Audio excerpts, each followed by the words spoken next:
Hello everyone, कैसे हैं आप सब। उम्मीद करते हैं बहुत बढ़िया होंगे। स्वागत करता हूं मैं आप सबों का एक बार फिर से आपके ही खूबसूरत से यूट्यूब चैनल एग्जाम कैप्चर पे, जहां पे हम लोग पढ़ रहे हैं। क्या पढ़ रहे हैं बोलिए? सीबीएसई क्लास 12 एनसीईआरटी मैथमेटिक्स के सिलेबस को डिस्कस कर रहे हैं क्लास 12 के लिए। और इसी बीच आज हम लोग क्या पढ़ने वाले हैं, तो आज हम लोग पढ़ने वाले हैं डिटर्मिनेंट चैप्टर हमारा चल रहा है, जो कि चैप्टर नंबर 4 है क्लास 12 एनसीईआरटी मैथ। इसी बीच 4.2 हमको पढ़ना नहीं है, पूरा कंप्लीट छोड़ देना है। 4.3 हम लोग पढ़ने जा रहे हैं। 4.3 में क्या है, तो 4.3 के इंट्रोडक्शन को कवर कर रहे हैं। इंट्रोडक्शन कवर करने के बाद एक दो एग्जाम्पल जो भी एनसीईआरटी में गिवन होगा वो हम लोग देखेंगे, और उसके बाद से उसके एक्सरसाइज पे चलेंगे और एक एक क्वेश्चन को धड़ाधड़ उड़ाते हुए बढ़ेंगे आगे। तो पढ़ते हैं एरिया ऑफ अ ट्रायंगल। आप क्या है ये एरिया ऑफ अ ट्रायंगल, आप क्लास 10th में पढ़े होंगे, कुछ इस टाइप से पढ़े होंगे आप। मैं आपको बताता हूँ, 1/2 करके कुछ क्लास 10th में पढ़े थे, याद होगा आपको। जब 3 पॉइंट्स आपको दिया रहे और बोल दिया जाए कि ये 3 कॉर्नर दिया गया है या फिर 3 वर्टिसेज है ट्रायंगल का, अब इसका एरिया फाइंड करिए, तो कैसे फाइंड करते थे? याद होगा, उम्मीद करते हैं याद होगा। नहीं भी याद है तो भी कोई दिक्कत नहीं है, हमको यहाँ पे डिटर्मिनेंट मेथड लगा के सॉल्व करना है, जो कि सेम वही चीज़ है, यहाँ भी आएगा फाइनली वही। देखते हैं क्या करना होता है। सपोज आपको दिया जाता है कि एक ट्रायंगल है जिसका x1 y1 एक वर्टिसेज है, x2 y2 दूसरा वर्टिसेज है, एंड x3 y3 तीसरा वर्टेक्स है। तो इन तीनों के यूज करके आप अब इसका एरिया बताइए कि इस ट्रायंगल का एरिया क्या होने वाला है। तो हम लोग यहाँ डिटर्मिनेंट मेथड से इस चीज़ को सॉल्व करने वाले हैं। आइए डायरेक्ट हम बताते हैं कि होगा क्या इसका एरिया। डिटर्मिनेंट बनाइए, x वाले को एक कॉलम में, y वाले को एक कॉलम में। तो यहाँ रखें हम x1, तो यहाँ x2, यहाँ x3, ठीक है। फिर यहाँ रख दिए y1, यहाँ रखना है y2, यहाँ रखना है y3। ये तो हो गया। अब बचा हुआ जो है इसमें क्या रखना है, तो याद रखना है कि इसमें 1 1 1 पुट कर देंगे, 1 1 1। उसके बाद क्या करना है, 1/2 का मल्टीप्लिकेशन कर देना है इस डिटर्मिनेंट के वैल्यू के साथ। अब ये जो आया ये आपका एरिया आया, ये आपका एरिया आएगा, इस तरीके से एरिया आएगा। बस इंट्रोडक्शन समझिए तो यही था। कुछ इसमें इम्पॉर्टेंट बातें हैं जो कि एनसीईआरटी के ही लैंग्वेज में मैं यहाँ पे उसको लिख दिया हूँ, पढ़ के सुना के समझा देता हूँ आपको कि ये बातें क्या लिखी गई थी एनसीईआरटी में। अगर आपको समझ नहीं आया होगा खुद से पढ़ के तो बताते हैं। Since area is a positive quantity, जो एरिया है वो एक पॉजिटिव क्वांटिटी है। एरिया क्या है? एक पॉजिटिव क्वांटिटी है। Area can never be negative. इसी कारण हमको जब डिटर्मिनेंट का अगर निगेटिव वैल्यू भी आए तो हमको उस डिटर्मिनेंट का एब्सोल्यूट वैल्यू लेना होगा। कभी कभी डिटर्मिनेंट का वैल्यू नेगेटिव भी आता है, डिटर्मिनेंट निकालने तो आपको आता है, तो आता होगा कभी कभी नेगेटिव वैल्यू भी, तो वहाँ पे हमको मॉड लगा के लेना है। बोले तो पॉजिटिव लेना है कहीं ना कहीं। एब्सोल्यूट वैल्यू क्या है, ये एक बातें हैं। ये बात आपको समझ आ गई होगी कि एरिया या फिर लेंथ, डिस्टेंस, ये सब कभी निगेटिव नहीं हो सकते। हाँ, जीरो हो सकते हैं लेकिन उससे पीछे नहीं जा सकते, हम नेगेटिव नहीं हो सकते। दूसरा नंबर में क्या दिया है कि इफ़ एरिया इज गिवन, अगर एरिया आपको दिया गया हो तो आप कैलकुलेशन करते समय पॉजिटिव और नेगेटिव दोनों को कंसीडर करते हुए कैलकुलेशन करना है आपको। ये चीज़ें क्वेश्चन बनाने में आपको बहुत हेल्प करेगी। जैसे कि किसी ट्रायंगल का एरिया दे दिया है आपको कि 3 स्क्वायर यूनिट इसका एरिया है, और आपसे कुछ उसमें से वर्टेक्स कोई मिस होगा वो पूछ दिया हो, तो आप सिर्फ वहाँ एरिया को 3 स्क्वायर यूनिट ही नहीं, आप -3 +3 डिटर्मिनेंट का वैल्यू दोनों रख के सॉल्व करिएगा। क्यों? क्योंकि एरिया हम लोग पॉजिटिव लेते हैं, तो हो सकता है कि डिटर्मिनेंट का वैल्यू नेगेटिव आया हो, लेकिन वो तो पॉजिटिव ही हमको दिया है। क्यों? क्योंकि एरिया नेगेटिव दे नहीं सकता। तो इसीलिए जब हम क्वेश्चन सॉल्व करेंगे तो उस समय पे डिटर्मिनेंट का वैल्यू एक बार नेगेटिव पॉजिटिव दोनों रख के सॉल्व करेंगे जब हमको एरिया गिवन होगा, तो कैलकुलेशन करते समय। तो ये पॉइंट भी क्लियर हो गया होगा, समझ भी आ गया होगा आपको। अगर किसी ट्रायंगल का वर्टेक्स जो है, वर्टिसेज, वो 3 कोलिनियर पॉइंट से मिलकर बना है तो उसका एरिया 0 होने वाला है।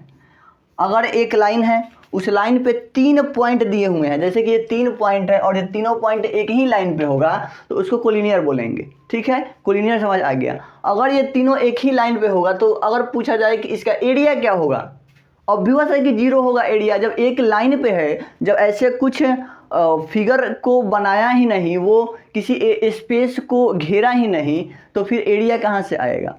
फिर एरिया कहाँ से आएगा? वो तो एक स्ट्रेट लाइन जैसे हो गया। तो कोलिनियर लाइन अगर है, अगर 3 पॉइंट से मिलकर कोलिनियर लाइन बना है तो उसका एरिया 0 होता है।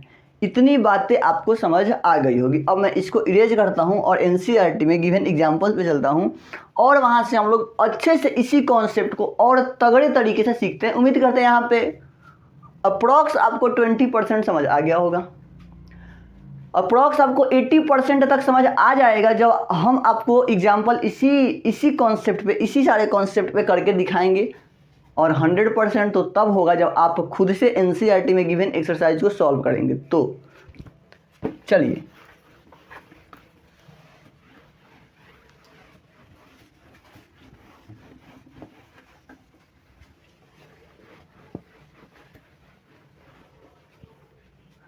तो एनसीईआरटी में एक क्वेश्चन है जो कि है एग्जाम्पल नंबर 17। एग्जाम्पल नंबर 17 क्या है? Find the area of the triangle whose vertices are. देखिए हमको वर्टिसेज दिया गया है। एग्जाम्पल नंबर 17 है, वर्टिसेज हमको ट्रायंगल का दिया है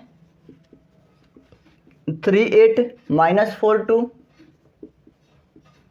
-4 2 एंड 5 1 एंड 5 1। ये 3 वर्टिसेज गिवन है और हमसे बोला होगा find the area of triangle, find the area of triangle. तो अभी मैंने क्या बताया कि डिटर्मिनेंट बनाइए इस तरीके से, एक्स वाले को एक तरफ 3 -4 और 5 वाई वाले को एक कॉलम में 8 2 और 1 और इस वाले कॉलम में 1 1 और 1 लगा देना है। इतना बात आपको समझ आया होगा जो कि मैं अभी आपको बताया ही था। और क्या करना था? तो इसमें 1/2 से मल्टीप्लाई कर देना था। ये आ गया आपका एरिया इस ट्रायंगल का। आएगा कैसे? तो डिटर्मिनेंट सॉल्व करने आपको अब तक आ गया होगा। अगर आप इससे पहले वाले हमारे वीडियो को देखे हैं तो कि डिटर्मिनेंट कैसे सॉल्व करते हैं, फिर भी मैं यहाँ पे सॉल्व करके दिखा देता हूँ। हम इसके अलॉन्ग चलते हैं। तो यहाँ 3 इसको कैंसिल किए, इसको कैंसिल किए, क्या बचा? 2 1 1 1।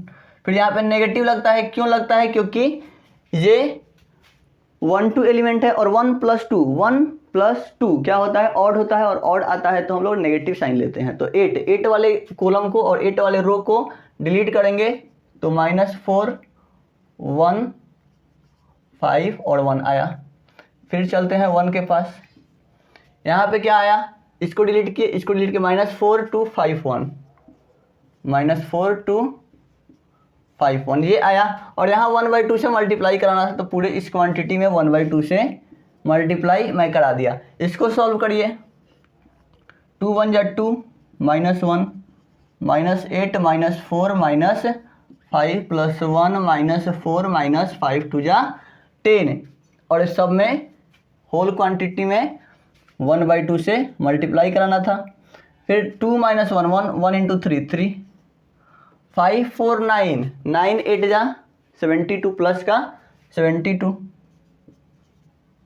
10 10 और -4 -10 -4 -14 तो यहाँ पे आ गया -14। इस होल क्वांटिटी में 1/2 से मल्टीप्लाई तो 72 और 3 70 75 72 और 3 75 -14 अपॉन 1/2 5 -4 1 6 -1 7 -1 6 और ये हुआ 1/2 तो कितना आया?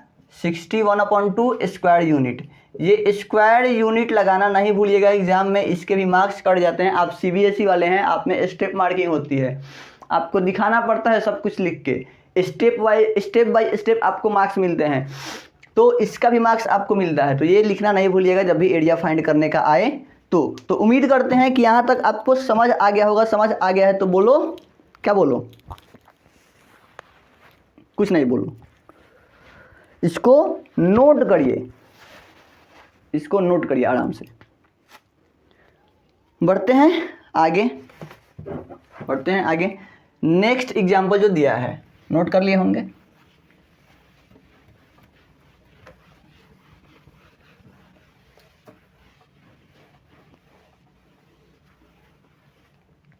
नेक्स्ट एग्जाम्पल का क्या दिया है। नेक्स्ट एग्जाम्पल जो है वो है एग्जाम्पल नंबर 18 और इसमें हमसे बोला है कि find the equation of line. Line का भी इक्वेशन यहीं से निकालने का दे रहा है। लाइन का भी इक्वेशन यहीं से निकालने के लिए दे रहा है। 2 पॉइंट दिया है, एक लाइन है वो इस पॉइंट को एंड इस पॉइंट को जोड़ रही है। एक लाइन है इस 2 पॉइंट को जोड़ रही है, तो उसका इक्वेशन बताइए, उसका इक्वेशन बताइए। तो अगर आप क्लास 11th में कोऑर्डिनेट ज्योमेट्री पढ़े होंगे तो उस चीज़ से यहाँ जो हम लोग पढ़ेंगे अभी उस चीज़ को आप रिलेट कर पाएंगे। अगर नहीं भी पढ़े हैं तो कोई दिक्कत नहीं होने वाला आपको, क्योंकि आप हमारे साथ हैं। और मैं ये गारंटीड देता हूँ, वादा करता हूँ कि अगर आप 11th क्लास नहीं भी पढ़े हैं फिर भी आपके 12 के पोर्शन पे मैं आँच नहीं आने दूंगा।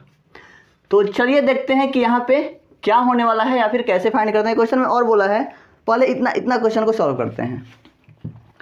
पहले हम लोग इतना क्वेश्चन को सॉल्व करते हैं। तो वही फिर से ट्रायंगल वाला फॉर्मूला यहाँ भी लगा देंगे।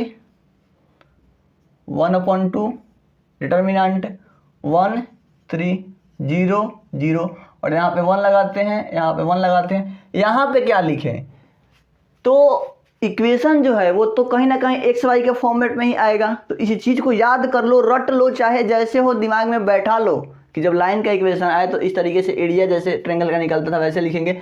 बस यहाँ पे एक्स वाई और 1, यहाँ तो 1 लगता ही है, ये तो कोई याद करने वाला बात है ही नहीं, ये एक्स वाई लगेगा। बस इतना सा आपको याद रखना था।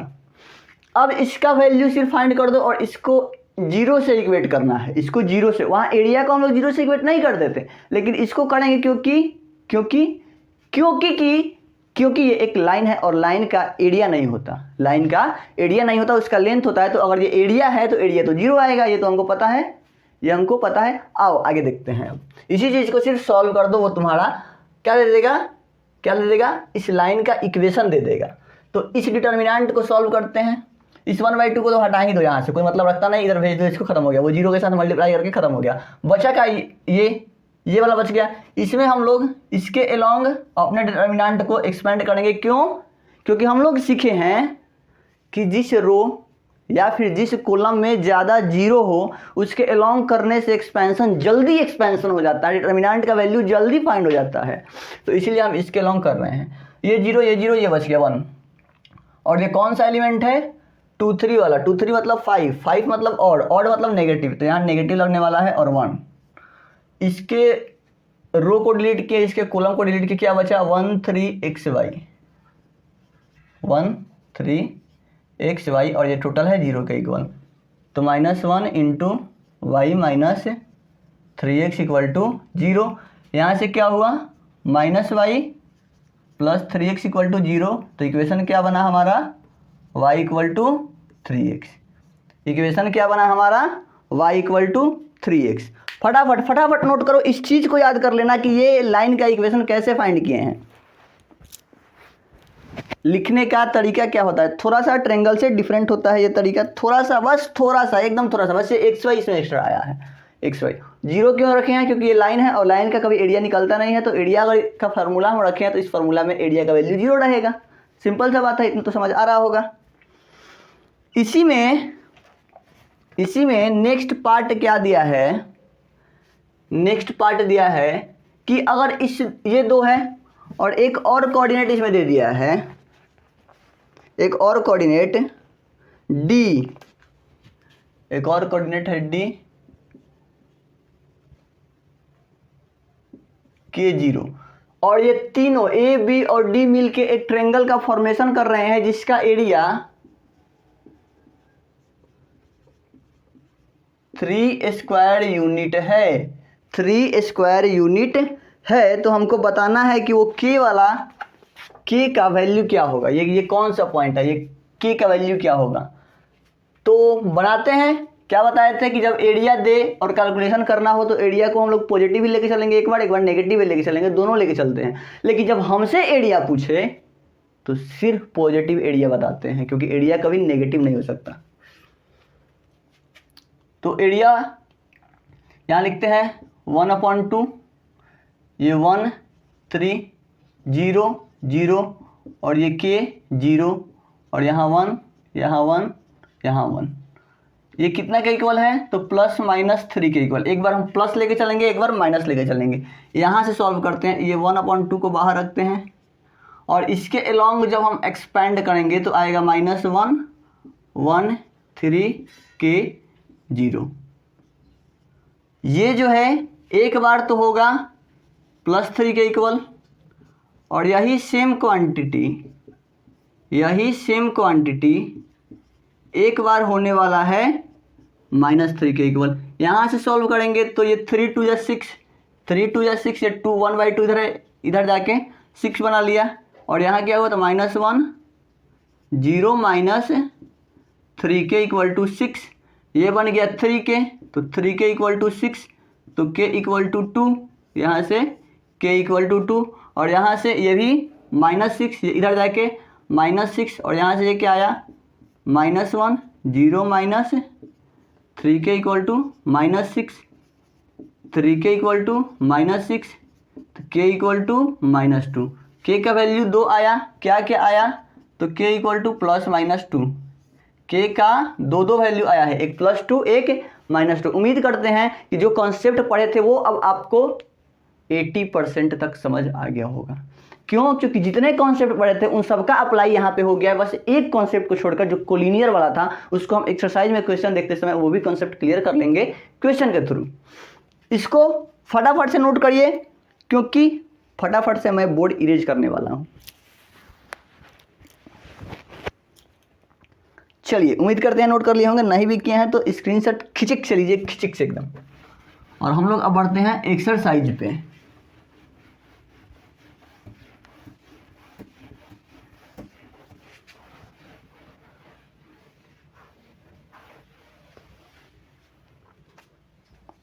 एक्सरसाइज 4.3 में पहला जो है ना क्वेश्चन, उसमें 3 सब क्वेश्चन है।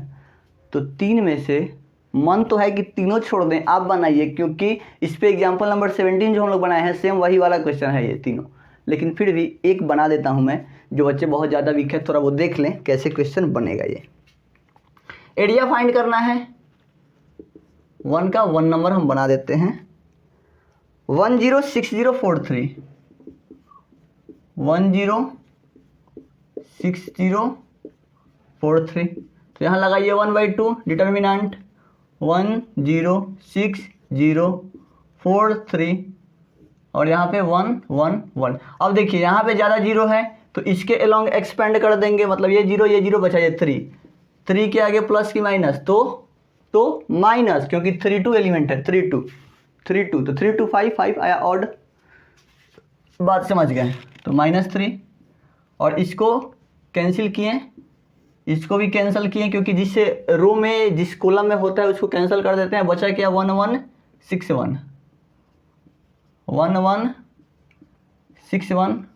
यहाँ मल्टीप्लाई करना है 1/2 से, तो 1/2 -3 1 -6 1/2 -5 -3 तो हुआ 15। तो आंसर क्या आया हमारा 15/2 square unit. This is our final answer. ये हमारा फाइनल आंसर आ गया। बढ़ते हैं हम लोग क्वेश्चन नंबर 2 पे, जो कि कोलिनियर वाला बात कहा है इसमें कि कोलिनियर है, इस चीज को शो करके दिखाना है। क्वेश्चन नंबर 2 में कोलिनियर है, ये शो करके दिखाना है। तो बहुत ही आसानी से हम लोग दिखा सकते हैं। बोला है कि शो दैट पॉइंट ए दिया है, ए नंबर पॉइंट क्या है a b plus c, a b plus c. B number क्या है बी सी प्लस ए, और सी नंबर पॉइंट क्या है सी ए प्लस बी। तो शो करिए कि ये तीनों पॉइंट कोलिनियर है। कोलिनियर शो करना है तो कोलिनियर के लिए हम लोग क्या पढ़े थे कि कोलिनियर वाले का ट्रेंगल के फॉर्मूला में पॉइंट को रखेंगे और उसका एरिया 0 के इक्वल होगा ना, यही ना पढ़े थे हम। तो वही कॉन्सेप्ट यहाँ लगाते हैं, 1/2 और a यहाँ b प्लस सी, यहाँ b c प्लस है, यहाँ c, यहाँ a प्लस b, और यहाँ पे 1 1 1, और इसको 0 के साथ रखना है, 0 के साथ इक्वेट करना है। क्यों 0 होगा? क्योंकि कोलिनियर पॉइंट से जो भी ट्रेंगल बनेगा उसका एरिया तो 0 होगा, क्योंकि कोलिनियर लाइन है ना, तो लाइन का एरिया कहाँ से आएगा? ये तीनों पॉइंट एक ही लाइन पे है, ये प्रूफ कर देना है। तो एरिया 0 के साथ इक्वेट कर दो। अगर 0 आ गया एरिया, इसका एरिया अगर 0 आ गया तो मेरा क्वेश्चन बन गया, इसका एरिया 0 आ जाना चाहिए, आएगा। इस 1/2 को साइड में रखते हैं। पहले हम डिटर्मिनेंट के वैल्यू को फाइंड करते हैं, डिटर्मिनेंट का वैल्यू को हम लोग फाइंड करते हैं। तो आइए हम लोग डिटर्मिनेंट के वैल्यू को फाइंड करके देखते हैं। किसी के भी अलाउंग यहाँ पे आप कर सकते हैं, यहाँ पे कोई बात नहीं है, क्योंकि यहाँ पे 0 वगैरह तो है नहीं। आपका जिधर से मन करे उधर से एक्सपेंड कर सकते हैं। मेरा मन कर रहा हम इसी के तरफ एक्सपेंड कर दे रहे हैं, ठीक। यहाँ a रखें, इसको कैंसिल किए, c प्लस a, यहाँ 1, यहाँ a प्लस b, यहाँ 1, माइनस b प्लस c वाला एलिमेंट होगा। इसको कैंसिल किए, b1 c1 प्लस यहाँ पे थर्ड वाला एलिमेंट रहा, इसको cancel b c plus a, b c plus a, c a plus b, c a plus b। इसको फाइंड करते हैं, इसका मल्टीप्लाई इसके साथ माइनस इसका मल्टीप्लाई इसके साथ, तो c plus a minus a plus b, minus b plus c और b minus c plus b a plus b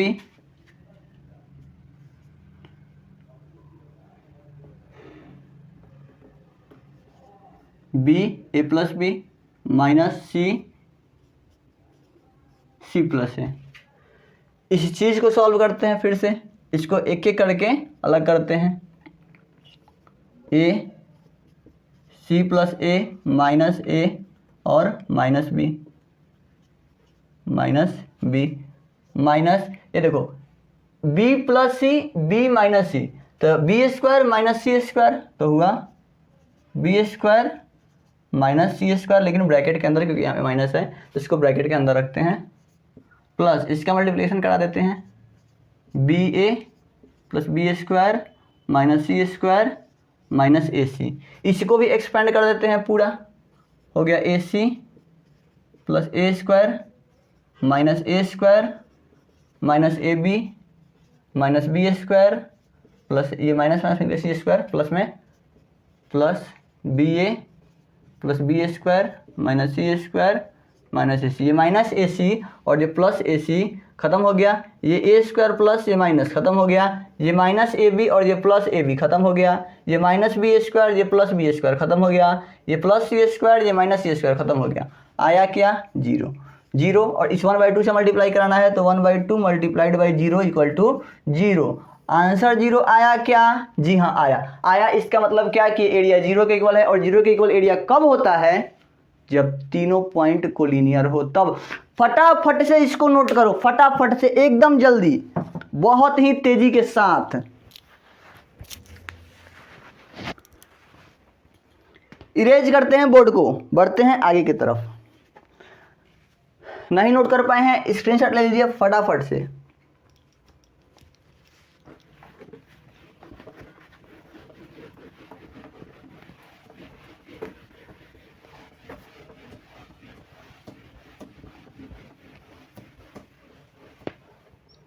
question number 3 की तरफ हम लोग बढ़ते हैं। क्वेश्चन नंबर 3 बोल रहा find the value of k if area of triangle is 4 square unit and vertices are this. तो क्वेश्चन नंबर हम लोग एग्जांपल नंबर 18 किए थे, सेम वही है, कर लोगे खुद से। फिर भी 2 दिया है तो एक तो मेरा हक बनता है कि एक हम करके दिखा दें। 3 नंबर के फर्स्ट मैं करके दिखा दे रहा हूँ। इसमें फाइंड करना है कि एरिया जो है वो है 4 स्क्वायर यूनिट। तो यहाँ रखते हैं 1/2 और जो वर्टिसेज गिवन है उसको रखते हैं K0 40 02 K0 40 02 1 1 1 और डिटर्मिनेंट का वैल्यू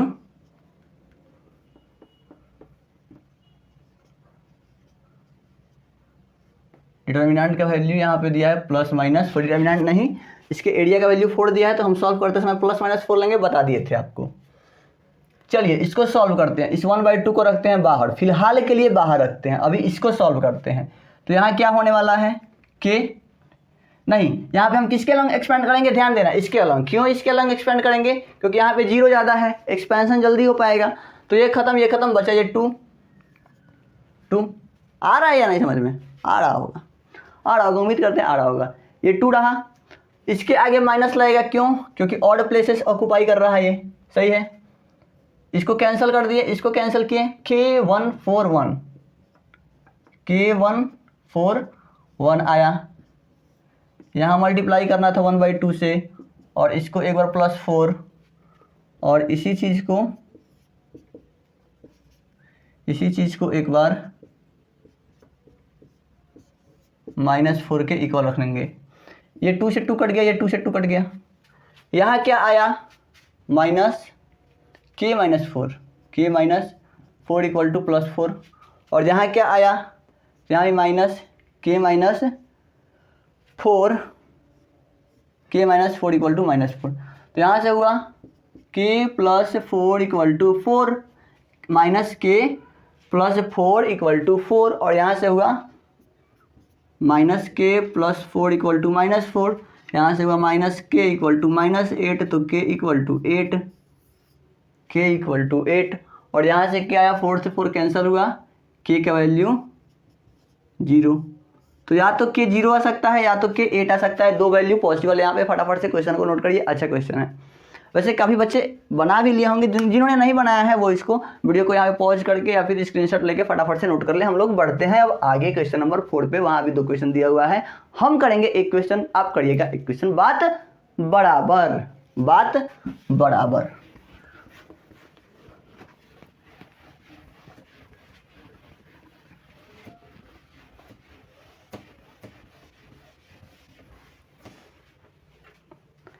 क्वेश्चन नंबर 4 दिया है, इक्वेशन फाइंड करना है लाइन का। क्या ही बताएं, बता तो दिए एग्जाम्पल नंबर 18 में, यही चीज़ तो पढ़े थे लोग। फिर भी जानना है आपको, फिर भी नहीं आता तो बता देते हैं। एक क्वेश्चन नंबर 4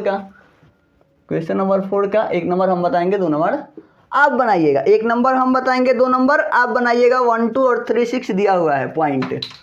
1, 2, 3, 6 2 पॉइंट है। इस लाइन का इक्वेशन बताना है। क्या करते हैं? 1/2 1 2 3 6 और ये x वाला पॉइंट कोऑर्डिनेट है, सब x है तो इसी के सामने x और इसके सामने y और यहाँ पे 1 और यहाँ पे भी 1 और इसको 0। तो ये जब 0 है तो इसको भी हटा के 0 कर ही दो ना, इसको भी 0 कर दो। क्या ही जाता है अपना, 0 कर सकते हैं। इसको फाइंड करना है हमको ये। चलो इसको 1/2 को इधर अभी बगल में रखते हैं, फाइंड करते हैं इस चीज़ को। पहले इसको यहाँ पे हम गोल घेर के इसको रख दिए हैं। इसके डिटर्मिनेंट को पहले फाइंड करते हैं, कहाँ से एक्सपेंड करें कि ईजी लगे हमको। नहीं, कहीं से नहीं कर सकते, जो करना है वो वही भारी हमको लगेगा। क्यों भारी लगेगा? क्योंकि यहाँ पे 0 वगैरह है नहीं, 0 रहता तो उसके अलग एक्सपेंड कर देते हैं। तो हम प्रीफर करते हैं ज़्यादा इसके तरफ एक्सपेंड करते हैं। 1 6 1 y 1 -2 3 1 x 1 और फिर +1 तो इसको कैंसिल 3 6 xy 3 6 एक्स वाई। इसको सॉल्व करते हैं आगे, तो ये हुआ 6 माइनस वाई, ये -2, 3 माइनस एक्स, ये +1, 3y माइनस 6x। अब इसको और थोड़ा सा एलेबोरेट करके लिखते हैं, कुछ कटने लायक होगा तो कटेगा। अब इसमें 1/2 से मल्टीप्लाई करके इसको 0 के साथ इक्वेट करते हैं, इसको हटा के 0 कर देते हैं। क्या बचा, ये -6 ये +6 कैंसिल, ये 3y है और ये -y है, तो यहाँ बच गया 2y। मतलब कि इसका काम भी ख़त्म, इसका काम भी ख़त्म। बचा क्या, -2x -6x, तो 6 और 2 -8x। सॉरी, यहाँ -2x नहीं +2x होगा, क्यों, क्योंकि माइनस और ये माइनस प्लस हुआ, यहाँ पे हुआ +2x और ये +2x और ये -6x होगा -4x। -4x इसमें मल्टीप्लाई किए 1/2 से इक्वल टू 0। कहने का मतलब कि y -2x इक्वल टू 0, तो y इक्वल टू 2x हमारा इक्वेशन होगा। y इक्वल टू 2x हमारा इक्वेशन होगा। फटाफट फटाफट एकदम जल्दी नोट करते चलिए, नोट करते चलिए, नोट करते चलिए। बढ़ते हैं क्वेश्चन नंबर 5 की तरफ।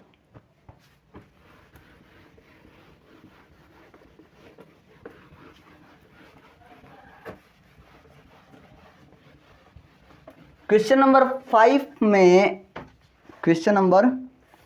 5 में हमसे बोल रहा, if area of triangle is 35 square unit with vertices this this this and this, then k is.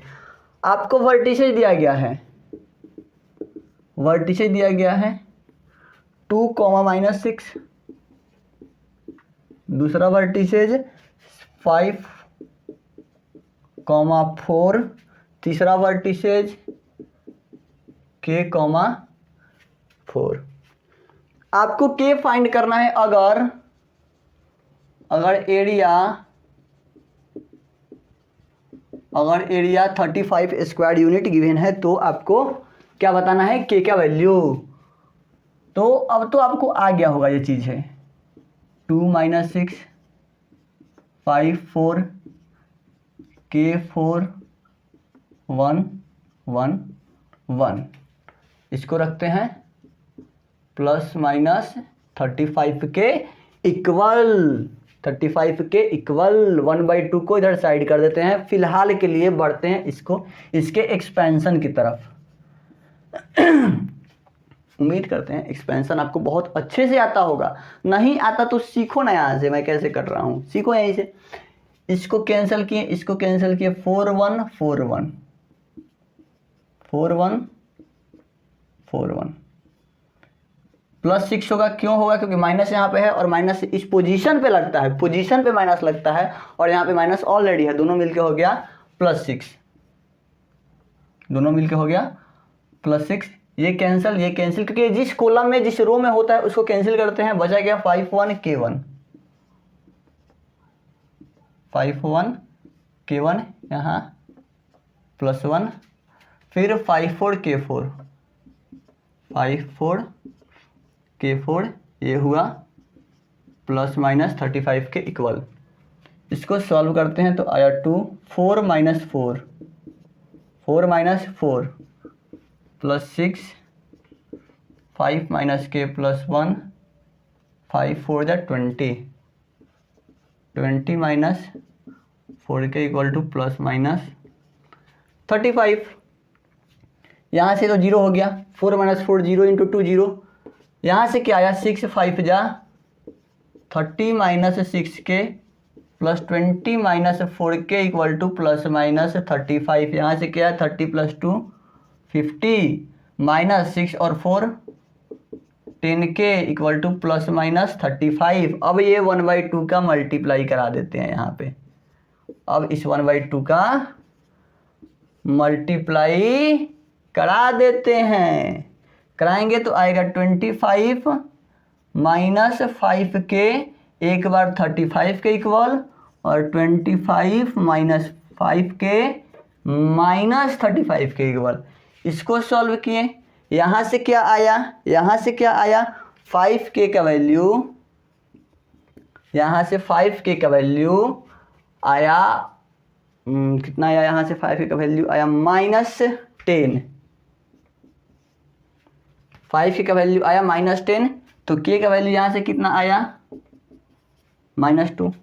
इसको देखते हैं यहाँ से 5 के वैल्यू 30 और 2 20 50 और 60, यहाँ से 5 का वैल्यू आया 60, 5 का वैल्यू आया 60, तो k का वैल्यू आया 12, k का वैल्यू आया 12, k का वैल्यू कितना आया 12।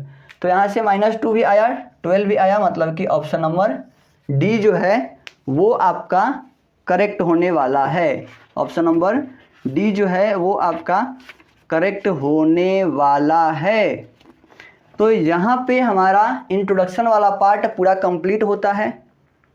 इसके बाद हम लोग मिलते हैं 4.4 के इंट्रोडक्शन वाले पार्ट पे, फिर एक एक क्वेश्चन वहाँ भी करेंगे, एग्जांपल्स करेंगे, एकदम डिटेल में हम लोग क्लास 12 के सिलेबस को पढ़ेंगे। क्योंकि हमारा टारगेट है 95+ लाना है।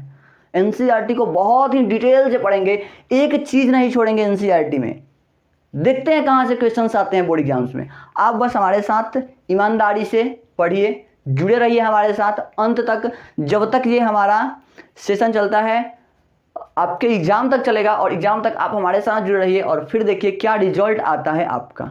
और हमसे ज़रूर बताइएगा अगर अच्छा आया तो। अच्छा आएगा क्यों नहीं, क्योंकि आप हमारे साथ जो है। चलिए यहीं पे इस वीडियो का एंड करते हैं, फिर हम लोग नेक्स्ट वीडियो में मिलते हैं बहुत जल्दी। हमारे साथ अंत तक जुड़े रहने के लिए आप सबों का दिल से बहुत बहुत धन्यवाद, और पढ़ाई करते रहिए।